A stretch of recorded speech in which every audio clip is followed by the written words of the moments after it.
Welcome students. I am Sangeeta Sharma, your English teacher.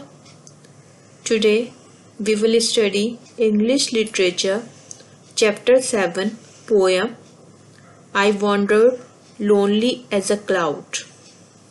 So let's start students. Dear students, before starting the poem, I want to give you the introduction of the poet. The poet name of this poem is William Wordsworth.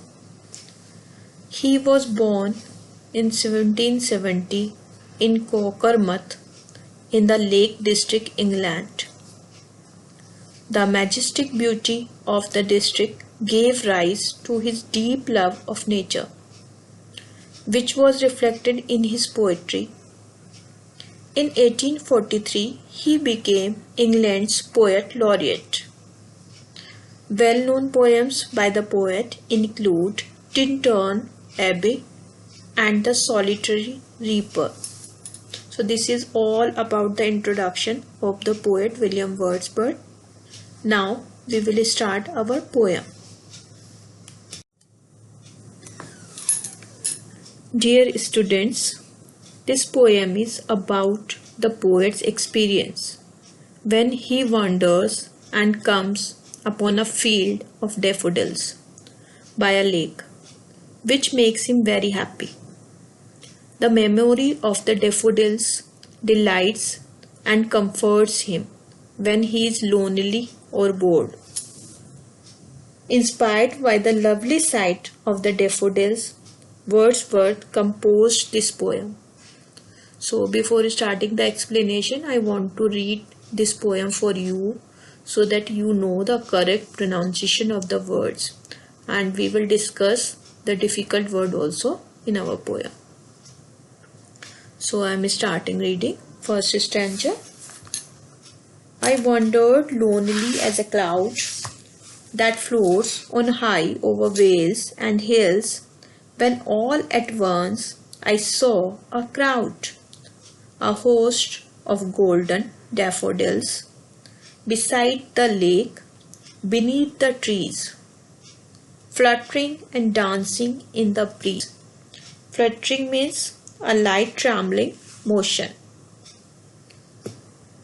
continuous as the stars that shine and twinkle on the Milky Way. Milky Way, a band of light seen in the night sky. They stretched in never-ending line along the margin of a way. 10,000 saw I at a glance, tossing their heads in sprightly dance. Sprightly means full of energy. The waves beside them danced, but they outdid the sparkling waves in glee. A poet could not but be gay.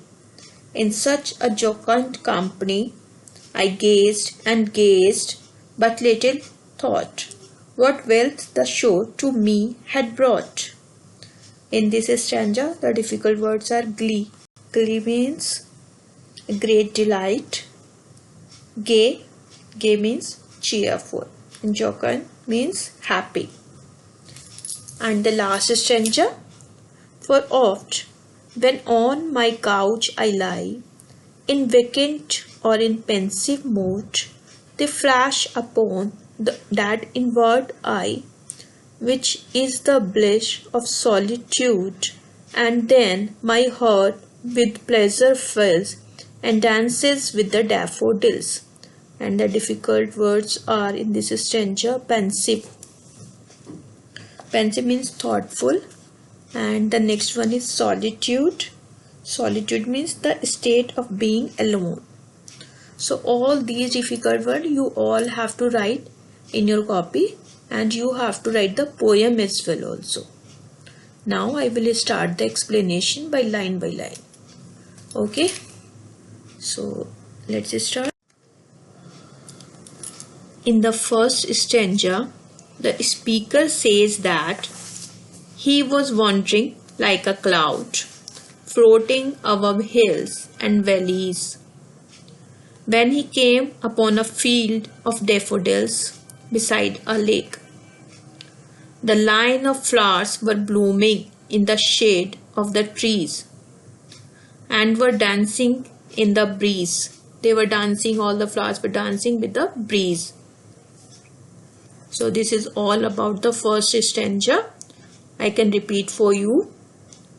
In the first stanza, speaker says that he was wandering like a cloud, floating above hills and valleys, when he came upon a field of daffodils beside a lake.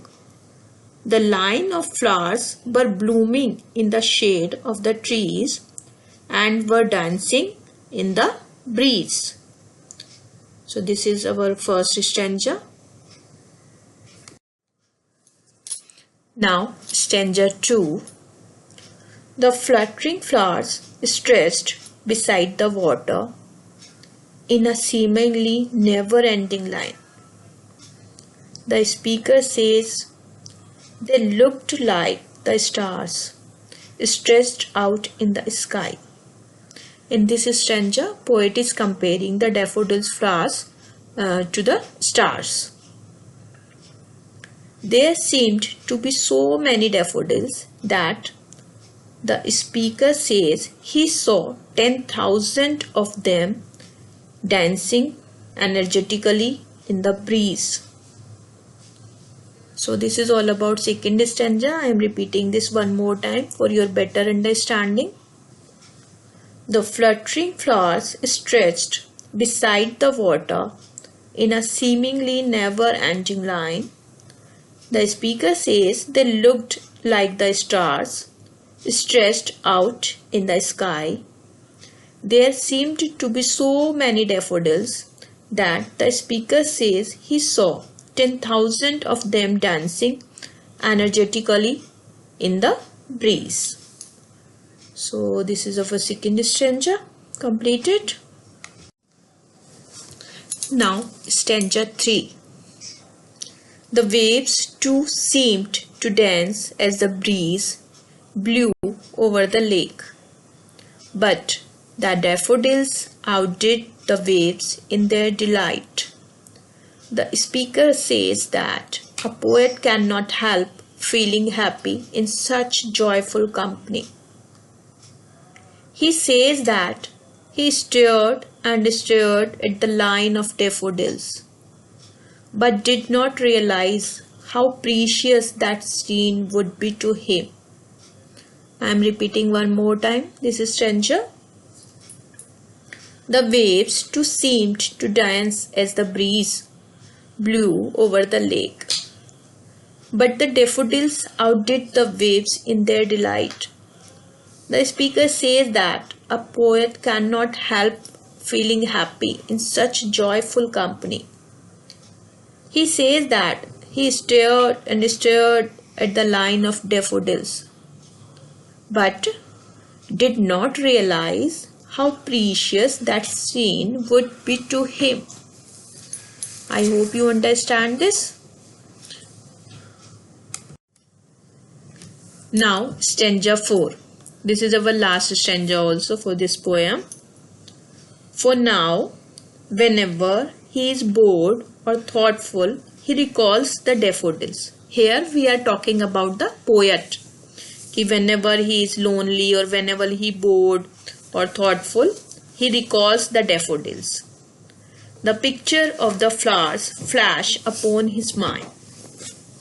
When he is all alone, that memory brings him much happiness. Whenever he is alone, whenever he feels bored, he just closes his eyes and think about the daffodils, and he feels happy. It fills his heart with joy and seems to dance with the daffodils. So he was very much happy whenever he thinks about the daffodils. He feels so much happy. He wants to dance with the daffodils. The theme of this poem is the happiness that one feels in nature, which remains even long after. And the style is lyric. So this poem is completed. I hope you understand it well. So now we can discuss our exercise part in the next slide. So students, this is our first exercise. Match each stanza to the main point it expresses. So generally it is matching type question. Stanza 1 describes the daffodils in more detail, gives a description of how many flowers there were. No, it's not matched to the stanza 1. In stanza 1, describe a time when wandering leisurely by himself, the poet came upon a large number of daffodils. This will match to the first, means third main idea, match to the first. And second one match to the first one. Second stanza match to the main idea first. Describes the daffodils in more detail, gives a description of how many flowers there were. So our first stanza match to the main idea third, and second stanza match to the main idea first. And now third stanza is matched to the fourth main idea. Describes the delight he feels but does not know the effect this scene will have on him in the future. This will match to the third stanza. And fourth stanza will match to the second one. Describes what he gained from the experience, how the memory of the daffodils fill his heart with pleasure.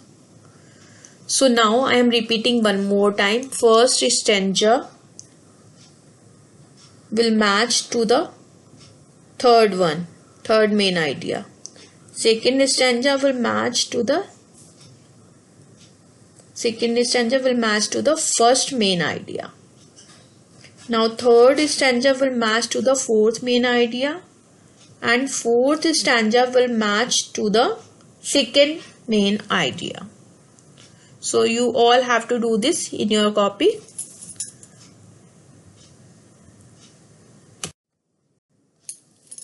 Thank you dear students for watching this video. You all have to write your name, class and section in the comment box after watching the video. Thank you so much.